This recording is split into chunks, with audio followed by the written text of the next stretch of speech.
ঠাকুরগাঁয়ে মধ্যরাতে কালবৈশাখীর সঙ্গে শিলাবৃষ্টির তাণ্ডবে জেলা জুড়ে ব্যাপক ক্ষয়ক্ষতি হয়েছে। এতে কালোসোনা ক্ষেত, পেঁয়াজের বীজ, মরিচ ক্ষেত, ভুট্টা ক্ষেত, সবজি, বিভিন্ন গাছপালা, আমবাগান সহ বসতবাড়ি ব্যাপক ক্ষয়ক্ষতি হয়েছে। রোববার ভোররাতে শুরু হয় তীব্র বাতাসের সঙ্গে শিলাবৃষ্টি। এ সময় জেলার 5টি উপজেলার মধ্যে বালিয়াডাঙ্গি ও রানীশঙ্কল উপজেলায় ব্যাপক ক্ষয়ক্ষতি হয়েছে। এ অবস্থায় কৃষকের দাবি সরকারি সহায়তা।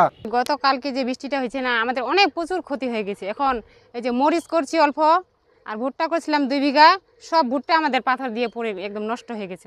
মরিচ, ভুট্টা, বাড়ির 3 বিন ঘর বাড়ি মানে বেড়াটা সব ভাঙে গুঁড়া করে দিচ্ছে। আর কালকের রাতে বৃষ্টি আর পাথর পরে সব ভুট্টার মরিচ সব পরে শেষ হয়ে গেছে।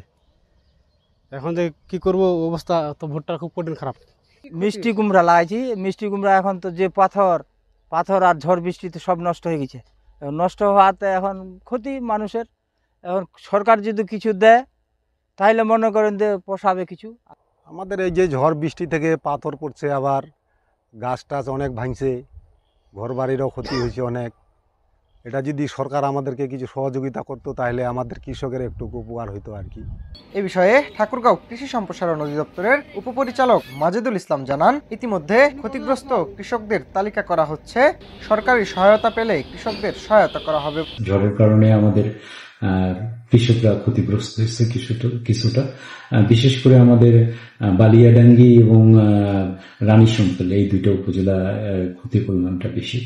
বালিয়াডাঙ্গিতে মূলত যেটা ক্ষতি হয়েছে সেটা হচ্ছে যে আমাদের এই অঞ্চলের একটা নতুন অর্থনৈতিক ফসল পেঁয়াজের বীজ, এই পেঁয়াজের বীজটা হচ্ছে যে আমাদের ক্ষতিগ্রস্ত হয়েছে এবং এটা সব থেকে বালিয়াডাঙ্গি উপজেলাতেই বেশি। আমরা এটা আমাদের কর্তৃপক্ষকে জানিয়েছি আমাদের যে এই পরিমাণ ক্ষতি হয়েছে। যদি কোনো প্রকার সহায়তা বা পুনর্বাসনের কোনো কিছু আছে তাহলে অবশ্যই আমরা এটা কৃষকদেরকে প্রদান করব। ঠাকুরগাঁয়ের 5টি উপজেলায় 65 হেক্টর জমির ফসলের ক্ষতি হয়েছে।